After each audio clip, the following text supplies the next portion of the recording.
Today on an all-new Dr. Phil. Husband's on the brink. He thought I was a witch, and he slept in the garage in a tent. Samantha says her husband fled the state, abandons his family, hides under a bridge. And a cop who has daily panic attacks.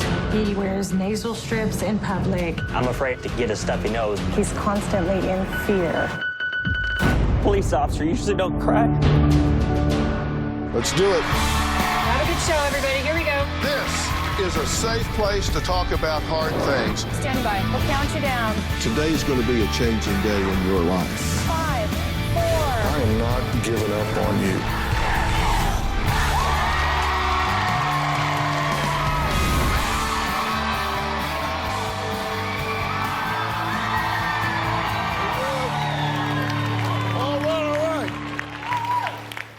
Even a child knows electricity and water are a deadly combination, right? Well, my guest Ryan apparently didn't get the memo because a few months ago he decided to adjust his Christmas lights in the pouring rain, and zap! That's right, he got electrocuted. His wife Terry says a few weeks later she noticed her 27-year-old police sergeant husband started having panic attacks on a daily basis. Now, Terry says since the accident, Ryan has racked up over $50,000 in doctor's bills and spends a lot of his free time lying on the floor at home, wearing breathing strips on his nose and covered in essential oils because he's convinced they will stop him from having a panic attack. Terry says this has consumed their life, is tearing their family apart, and she says she's had enough. Take a look. My life has been completely turned upside down. My husband's anxiety and panic attacks are causing stress in our marriage. The anxiety and panic attacks could impact his career with the police. My husband went from Mr. Personality to zero personality. Before the panic attacks, he was the life of the party, always making jokes. But now you do not see that at all. You okay, honey? Yeah. He is more focused on laying down, being still, being quiet, anything he can do to prevent a panic attack. It's like he's in his own world, in a zone. We were putting up Christmas lights. It started raining. Ryan grabbed a loose wire and he was electrocuted. Ryan complained that his heart didn't feel right. So I took him to the fire department and they checked him out. They told him his heart was perfectly healthy. Now, every time he has an anxiety attack, he thinks it's a heart attack. The very first panic attack, we were just sitting on the couch. Out of nowhere, he just jumped up and took off running out the front door. And he's like, I'm having a heart attack, I'm dying, I'm dying. We went to the hospital, his EKG was fine, and the doctor said he was having a panic attack. Ever since that first visit, he has lived in fear. Now he has unusual behaviors to keep him from having anxiety attacks. He wears nasal strips in public so that he doesn't get congested. If he gets congested, then he won't be able to breathe. He'll have a panic attack. He wears the essential oils all day. They stink. It completely infuriates me. Enough is enough. He definitely needs to get control over it. I want my husband back. Okay, first off, this is not him, right? This is not the way he is. No, absolutely not. This has just been the last 4 months or so. Since a few days before Christmas. Okay. So, and before that, what was he like? perfectly normal. Was this, in your opinion, triggered by him getting zapped? That's what I thought at first. If it's not that, why is he doing this? Why all of a sudden, here's a happy guy, confident, great job, great career, popular, lots of friends, beautiful wife, family, everything going great. Why all of a sudden would he fall out on the floor and start rubbing oil all over himself? I think that when he got electrocuted, he felt that maybe he felt like a heart attack. And so it is back to the electrocution. You think that shook his faith? I did. Shook his confidence. Yes, sir. Like he's constantly in fear. Terry's husband is a police sergeant who went from protecting and serving the community to sitting behind a desk once he began having panic attacks. Even though the doctors keep telling him there's nothing wrong, which is absolutely incorrect. I cannot believe that's what they're saying. He says he knows something's just not right. I'm sitting here grounding myself because it feels more comfortable. I believe I can breathe better here. I'm relaxed on the floor. My anxiety is out of control. It feels like I'm dying when I'm having a panic attack. In the past 4 months, I've had more than 100 panic attacks. I'm a 27-year-old police officer, and I feel there's something wrong with me. When I'm at work on my lunch break, I usually lay down the yoga mat in my office, close the door. I've been to the ER 6 times over the past 4 months. It feels like I'm having a heart attack. Whenever I'm having a panic attack, it feels like a heat going throughout my body, my hands tingling, shortness of breath, my chest hurt, numbness. I have a panic attack a couple times a day. Driving makes me feel anxious sometimes. In the car, my hands get tingly. Sometimes I have to pull over. I keep telling the doctors my symptoms: tightness in the chest, trembling, shaking in the hands, sweaty feet, heat sensation down the body, shortness of breath. I feel like dizzy, like I'm gonna faint. I have these symptoms every day. The doctors say I'm fine, but I do believe they might be missing something. It's not good enough. I don't believe the doctor. My wife thinks I'm obsessive about my anxiety. My wife, Terry, isn't supportive and doesn't think my panic attacks are a big deal. It hurts when she doesn't take me seriously and blows me off. I'm scared Terry could leave me over this. I believe we will last, in sickness and in health, like we vowed, but I'm not 100% sure. I feel like a prisoner in my own body. I used to be very outgoing, and this anxiety is just taking control of my life. Okay. Have you ever watched the Dr. Phil show? Sometimes when my wife has it on, no offense against you, but she watches it more than I do. Yeah. I don't. Well, no offense taken. Thank you, sir. Son of a bitch. No, I'm just kidding. No. Well, you might be pleased to know I'm a big proponent of law enforcement. Yes, I have these big programs I do called Behind the Badge, and people say I bleed blue, so I'm on your side. Thank you, sir. What do you think's going on? I honestly don't know. I was normal. I was happy. I was outgoing. And then right before Christmas, I first had my first panic attack, and I was sitting on the couch, just got off work, and then all of a sudden, a big heat sensation went down my body. My hands start feeling numb, and my heart or my chest was hurting, and it felt like I had a shortness. So that's when I had my wife take me to the hospital. Was this after you were playing with electricity in the rain? No, that was after. That was after. Yeah. Yes, sir. Yeah, okay. Do you think that had anything to do with it? I don't believe so. I don't believe it had anything to do with it. I know not to pull down Christmas lights that way anymore. Yeah. So that was one trial learning? Yes, sir. Yeah, okay. Yeah. Now, here's the thing. Let me see if I understand this correctly. You can be sitting around, everything's fine, and all of a sudden you start getting a heat sensation in your body. Yes, sir. Next thing you know, it begins to radiate through your body. Yes, sir. You get tingling in your fingers. Yes, sir. You start to get numbness and heaviness in your arms and your legs. Yes, sir. You start getting a flushness in your neck. Yes, sir. It grows up through your face. Yes, sir. And you get a real hot sensation. Yes, sir. At the same time, you start feeling a shortness of breath, as though you may not be able to get a breath. Yes, sir. Okay, so do I understand what's happening to you? Yes, sir, you do. Okay, then don't ever tell me again. Yes, sir. Okay, you don't ever need to tell me again, because I understand. Yes. Well, if you ask me, I'll tell you again, sir. I won't. Okay. And let me tell you that what you're experiencing, these doctors that are telling you there's nothing wrong with you, I don't know what the hell they're thinking. There is something wrong with you. Mm-hmm. You have one arousal system, it's the same one that you use if you're at a Cowboy game and they score, which has happened, lately at least. Yes. They do score. Yes. And so you're excited, you're pumped up, right? That's the same arousal system that you gets you pumped up as if you're in an alley and you hear something behind you, like a gun cocking or something moving that's not supposed to be there. All of a sudden you get pumped up. It's the same arousal system. With him, he'll complain of sore throat, earache, acid reflux, acid indigestion. He had an allergic reaction to a deodorant and had a rash on his armpits, and he thought the rash was going to spread to his throat and he was going to stop breathing.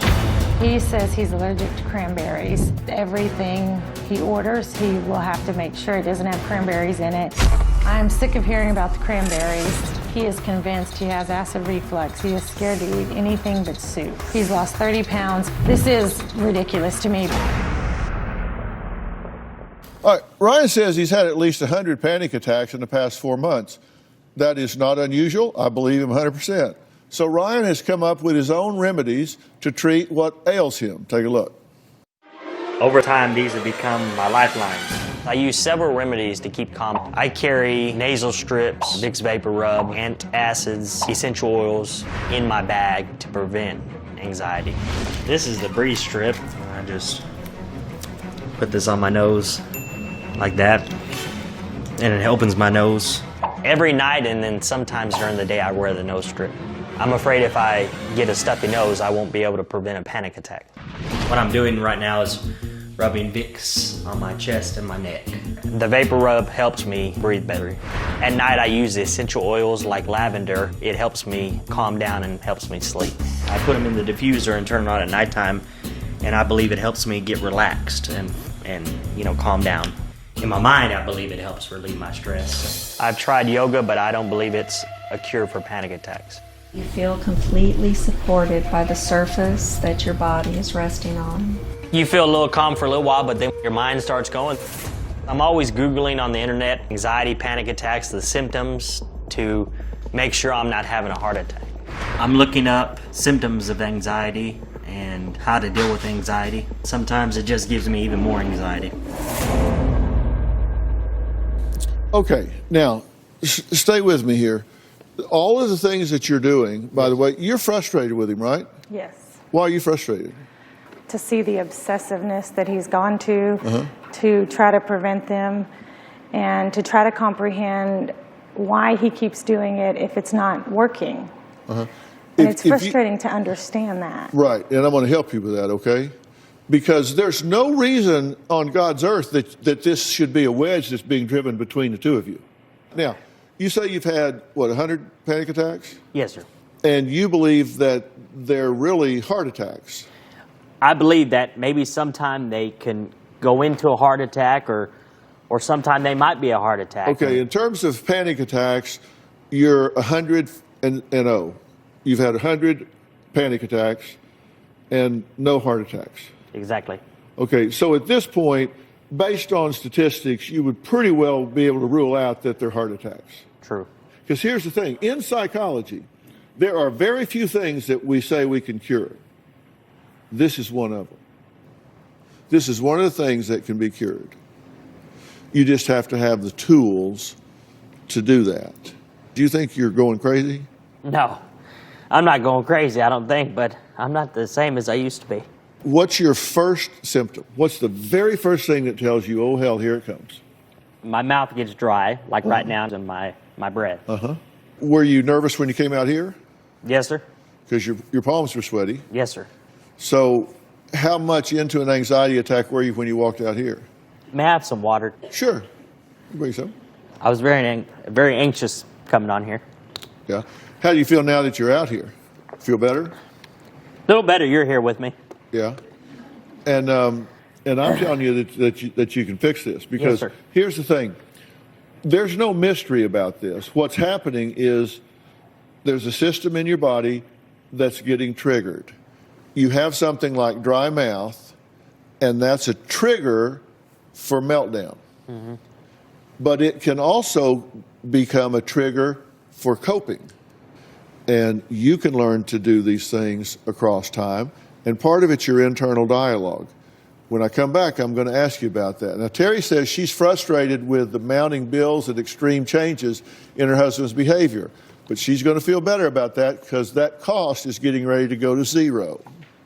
Okay? Now, her mother, Jan, says it's a bigger issue than Terry's letting on. We'll meet her and hear what she contributes to all this when we come back.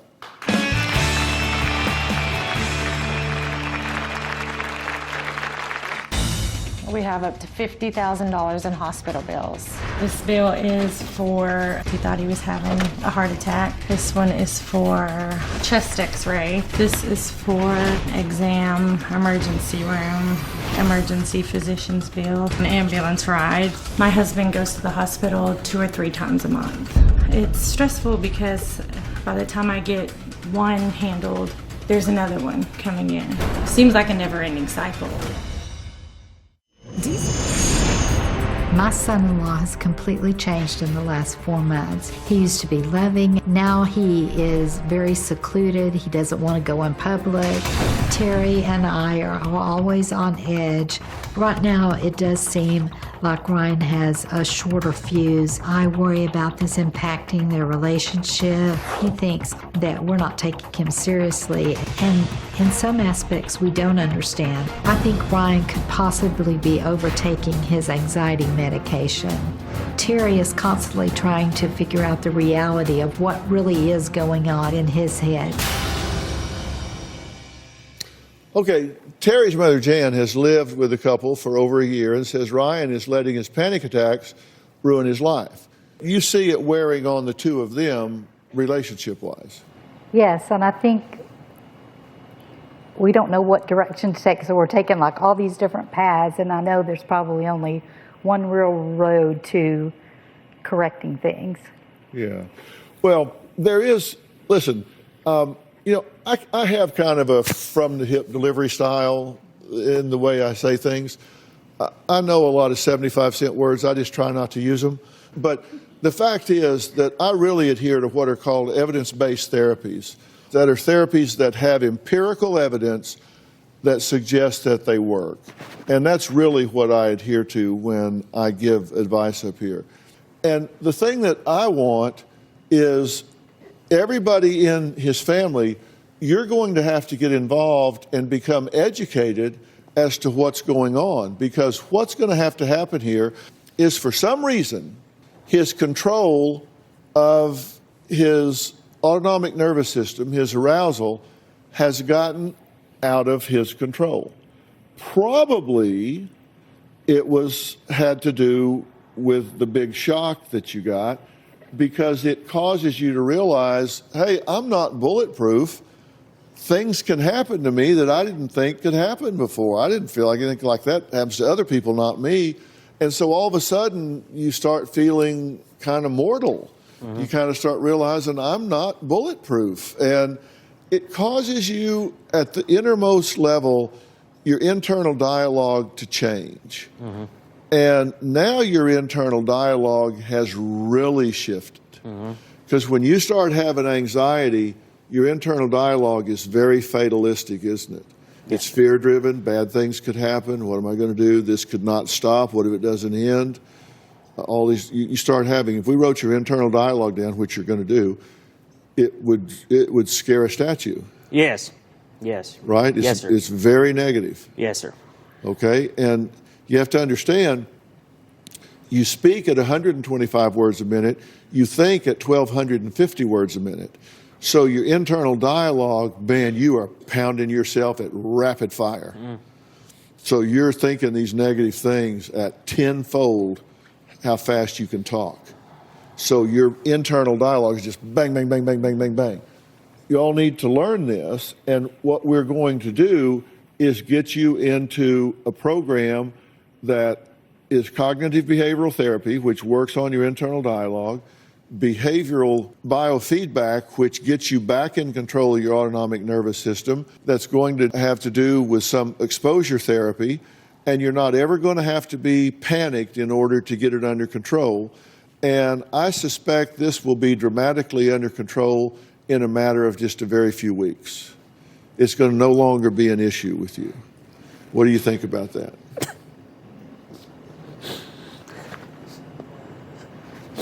What would that mean to you? Good.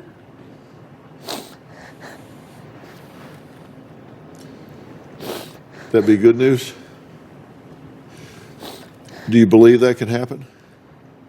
Because I'm going to lead you down that path. We're going to make this happen. Okay?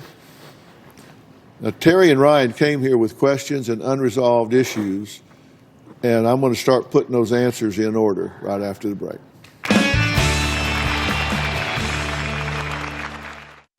Closed captioning provided. Terry and I got married really quickly. We met in the police academy. I was already a police officer. She was a recruit. She actually asked me to marry her. When I met Terry, I was in my 20s, and Terry was in her 30s. It was a culture shock when we got married. I went from being a single person living with the parents to a family man with 3 kids. The kids are attached to me and consider me their father.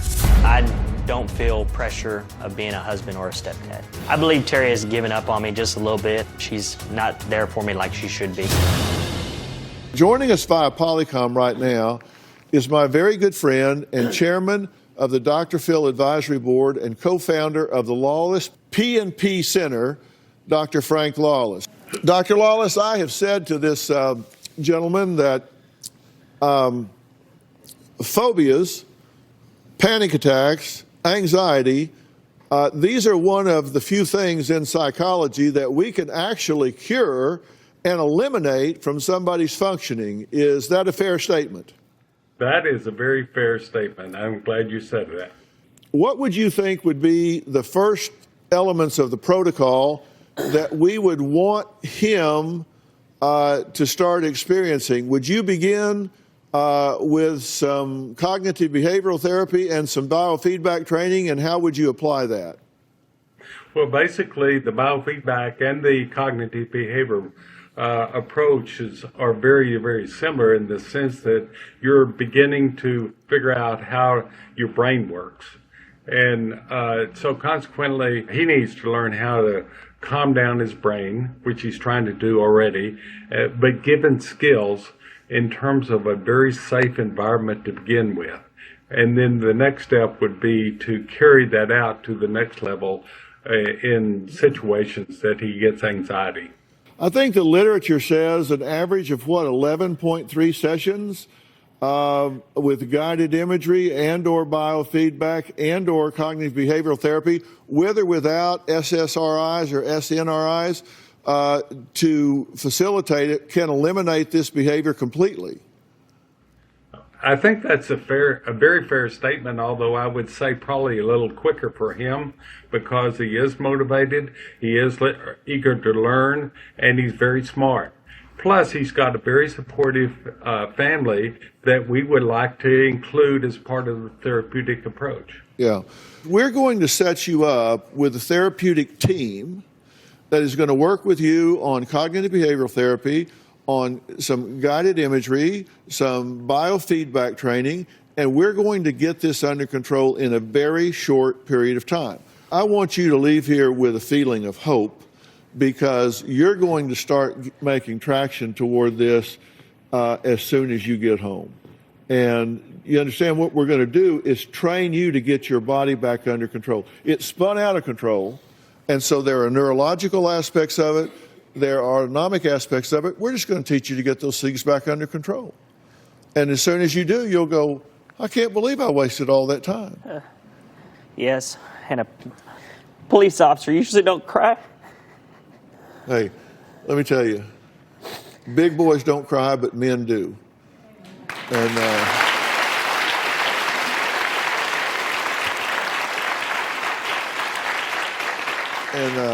I want you to be glad you came here, and we're going to get all over this, and this is our gift to you and your family. Fair enough? Are you glad you came? Yes, sir. All right, fair enough. Okay, we're going to get this done. All right, coming up, you think breathing strips were bad? My next guest was living in a tent and under the bridge just to get away from his wife.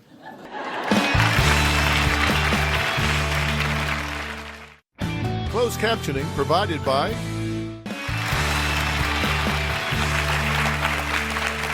Matthew was the perfect husband, father, son, provider, all around good guy. That is until she says his brain just snapped.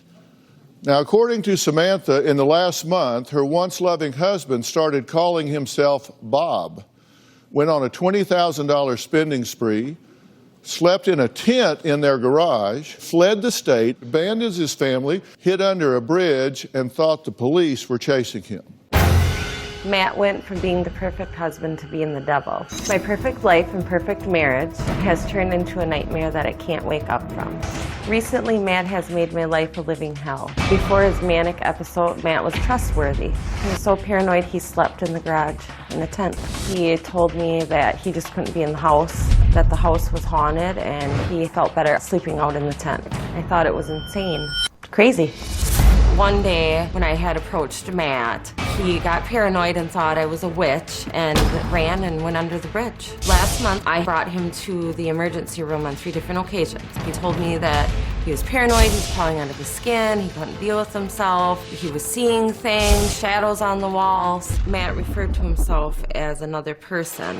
He would say it's Bob, and when he would say something mean, he would say, "Oh no, that's just Bob." Finally, I got him committed because he completely lost his mind.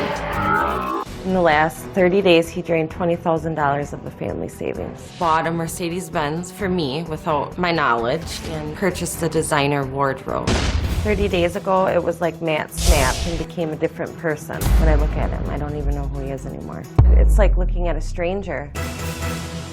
Well, Samantha says Matthew has become so paranoid that he fled to Texas, blocked her phone number, blocked her from social media, and hasn't spoken to her since. Matt is on the run, and his goal was to start a new life and just cut his family out and not deal with any of the things that he left behind. Matt has not only abandoned me, he's left behind our 15-month-old and 7-year-old. I absolutely never felt safe in my house because my wife was being a bitch. I felt that if I didn't leave, I would be incarcerated. He decided that he was going to fly to Texas to live with his mother and his aunt. Left for Texas and didn't even let me know. His mom had contacted me and let me know that he was safe. If he doesn't get help, I don't know if he'll come back. This is my last resort. But despite her saying this was her last resort, it wasn't Samantha who wrote the show. It was actually Matthew's Aunt Amanda. She says her once perfect nephew has definitely, in her terms, lost his mind. Matt was Mr. Perfect. My nephew used to be perfect husband, perfect father, perfect son, perfect everything. His behavior is scary. When I realized something was really wrong, he called me at like probably 5 o'clock in the morning. He was speaking erratically and he was speaking in code. He was just, his brain was going like 100 miles an hour. He sounded like the devil. It was a really negative, scary energy. It wasn't him. I think something is broken inside of him. So, what does Matthew have to say about all of these observations? Well, he says the $20,000 was his to spend, and he believes that his wife is just out to get him. I would rather live in a friggin' tent than in my own house with my wife. I set up the tent in the garage and stayed in it for a full week. I had enough of my wife's selfish ways and ran away. And quite frankly, I didn't care if I was homeless. I admit I lost control a few weeks ago. I spent way too much money. I bought cars. I've tricked out my truck. Threw clothes out that were only a day old in the garbage, bought brand new shoes, did whatever the hell I wanted, maxed out credit cards. I booked a 3-night stay in Vegas. Spent $1,000 on a plane ticket because I had to go right now. The medication I was prescribed after my back surgery make me feel very super paranoid. I felt like the police were chasing. I hid under a bridge because of the severe paranoia. Samantha didn't have the common decency to help me out with my mental issues. My wife is calculated, and she is constantly poking me in the cage like a dog. Samantha wants me back, but after 3 years of complete abuse, I'm never going back. I would like to divorce my wife, Samantha. This marriage is over. Our relationship was great. We've been married for 10 years. I gave my wife everything, paid for everything, took care of her from top to bottom, and then all of a sudden she turns on me and gives me nothing in return. Well, all right, we're going to take a break. Samantha, Matthew, and his Aunt Amanda have all arrived to Los Angeles safely. But let me tell you something. It is a 24-hour enterprise here at the Dr. Phil Show. And my production team for this particular family have barely slept since Sunday. This story has not been without drama, as these guests, well, some of them just needed protection from themselves. I'm going to explain more about that after the break. You will understand.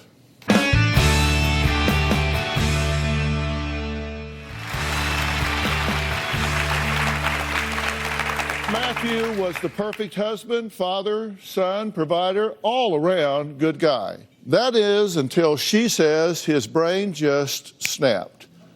Now, according to Samantha, in the last month, her once loving husband started calling himself Bob, went on a $20,000 spending spree, slept in a tent in their garage, fled the state, abandoned his family, hid under a bridge, and thought the police were chasing him. Matt went from being the perfect husband to being the devil. My perfect life and perfect marriage has turned into a nightmare that I can't wake up from. Recently, Matt has made my life a living hell. Before his manic episode, Matt was trustworthy. He was so paranoid he slept in the garage in a tent. He told me that he just couldn't be in the house, that the house was haunted, and he felt better sleeping out in the tent. I thought it was insane. Crazy. One day when I had approached Matt, he got paranoid and thought I was a witch and ran and went under the bridge. Last month, I brought him to the emergency room on 3 different occasions. He told me that he was paranoid, he was crawling out of his skin, he couldn't deal with himself, he was seeing things, shadows on the walls. Matt referred to himself as another person. He would say it's Bob, and when he would say something mean, he would say, "Oh no, that's just Bob." Finally, I got him committed because he completely lost his mind. In the last 30 days, he drained $20,000 of the family savings. Bought a Mercedes-Benz for me without my knowledge and purchased a designer wardrobe. 30 days ago, it was like Matt snapped and became a different person. When I look at him, I don't even know who he is anymore. It's like looking at a stranger. Well, Samantha says Matthew has become so paranoid that he fled to Texas, blocked her phone number, blocked her from social media, and hasn't spoken to her since. Matt is on the run, and his goal was to start a new life and just cut his family out and not deal with any of the things that he left behind. Matt has not only abandoned me, he's left behind our 15-month-old and 7-year-old. I absolutely never felt safe in my house because my wife was being a bitch. I felt that if I didn't leave, I would be incarcerated. He decided that he was going to fly to Texas to live with his mother and his aunt. Left for Texas and didn't even let me know. His mom had contacted me and let me know that he was safe. If he doesn't get help, I don't know if he'll come back. This is my last resort. But despite her saying this was her last resort, it wasn't Samantha who wrote the show. It was actually Matthew's Aunt Amanda. She says her once perfect nephew has definitely, in her terms, lost his mind. Matt was Mr. Perfect. My nephew used to be perfect husband, perfect father, perfect son, perfect everything. His behavior is scary. When I realized something was really wrong, he called me at like probably 5 o'clock in the morning. He was speaking erratically and he was speaking in code. He was just, his brain was going like 100 miles an hour. He sounded like the devil. It was a really negative, scary energy. It wasn't him. I think something is broken inside of him. So, what does Matthew have to say about all of these observations? Well, he says the $20,000 was his to spend, and he believes that his wife is just out to get him. I would rather live in a friggin' tent than in my own house with my wife. I set up the tent in the garage and stayed in it for a full week. I had enough of my wife's selfish ways and ran away. And quite frankly, I didn't care if I was homeless. I admit I lost control a few weeks ago. I spent way too much money. I bought cars. I've tricked out my truck. Threw clothes out that were only a day old in the garbage, bought brand new shoes, did whatever the hell I wanted, maxed out credit cards. I booked a 3-night stay in Vegas. Spent $1,000 on a plane ticket because I had to go right now. The medication I was prescribed after my back surgery make me feel very super paranoid. I felt like the police were chasing. I hid under a bridge because of the severe paranoia. Samantha didn't have the common decency to help me out with my mental issues. My wife is calculated and she is constantly poking me in the cage like a dog. Samantha wants me back, but after 3 years of complete abuse, I'm never going back. I would like to divorce my wife, Samantha. This marriage is over. Our relationship was great. We've been married for 10 years.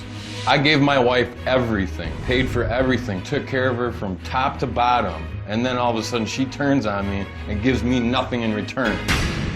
Well, all right, we're going to take a break. Samantha, Matthew, and his Aunt Amanda have all arrived to Los Angeles safely. But let me tell you something. It is a 24-hour enterprise here at the Dr. Phil Show. And my production team for this particular family have barely slept since Sunday. This story has not been without drama, as these guests, well, some of them just needed protection from themselves.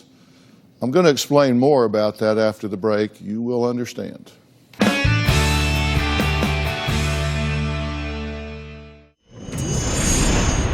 Matt was never a big spender, but his spending right now, that would be something out of character because he's more frugal with money than that. He pulled out $5,000 to put on the Mercedes-Benz. He purchased a snowmobile for $360, a lathe machine for $1,200, purchased $250 on sunglasses, a bass guitar for $500. Matt got a tattoo of flames on his forearm, and maxed out our credit card at $8,000. It's not only his money, it's my money too. Samantha had not seen her husband in several weeks, but they made contact yesterday, and at some point, both of them, despite being extremely estranged, disappeared, and they disappeared together. So joining us are his Aunt Amanda and co-executive producer Melissa Key. I'm glad you're here, and I actually haven't met Matthew or Samantha yet. I don't judge them. I'm not upset with them. I'm concerned about them. What do you know about them going missing? I didn't know a lot. Your show called me and said they hadn't heard from them. And of course, I was woken up out of the middle of the night and concerned. I tried to reach out to both of them. Matt finally did text me back, and I think he was leading into more of his paranoia. And I think he somehow got Sam on the same page with the paranoia with him and got her on to see where he was supposedly coming from. Do you think he's delusional? I know he has been delusional at times. Do you think he pulled her into that in some way? I do. Poof, he's gone. And with the woman that he's saying, my goal is make sure she knows I don't ever want to see her again. So you see, it's very inconsistent. Melissa, how did this all unfold? So yesterday during the day, we got a call from you who said actually that Matthew was having a bit of an episode and that he was asking to go home. They started looking for him. They got a text from him saying that he was at Starbucks. But I'm heading home to the hotel now. So we sent our AP over there just to wait and see, and he didn't show up. So after a little while, we asked the hotel to do a welfare check on him. So security goes up to the room, checks his room, reports back to us that he's not there and there's no suitcases there. We call her hotel, they go up and check on her, they find Samantha and Matthew in her room. But then they call us back like 5 or 10 minutes later and say, she just checked out and Matthew was with her. Any duress or anything reported? No, they're perfectly fine. She's checking out of her room and he's right there with her. So now we call you, wake you up in the middle of the night. We call Matthew's father, wake him up in the middle of the night, say, have you heard from them? Are they okay? So all night long, we're calling hotels. We're having our travel department check flights. We're checking hospitals just in case he had another episode and she took him there. Nothing, nothing, nothing. Finally, this morning at 7:30 a.m., we locate him at a hotel near the airport. They're standing outside on the curb waiting for an Uber. He wants to be here. He wants to make this clear. She's desperate to get him. They're at odds. Now they're together, and he's leaving town, and she's with him. And Amanda, this is my frustration. All this analysis that we've put into this and figuring this out, and this is what he's walked away from. And that is what is so frustrating. And you took the initiative, the love and care to create all of this for him. And that's why I said, God bless you for writing in and creating this opportunity for him. And understand, don't feel that that has been in vain. We stand ready to help Matthew and Samantha at any time. You've started the process, and you will plug back in with them at some point. Just know our door is open, okay? Thank you. All right? I talked to an amazing police officer earlier in the show, and now coming up, an organization going to great lengths to unite law enforcement and the people they have vowed to serve and protect. How are they doing it? Well, find out after the break.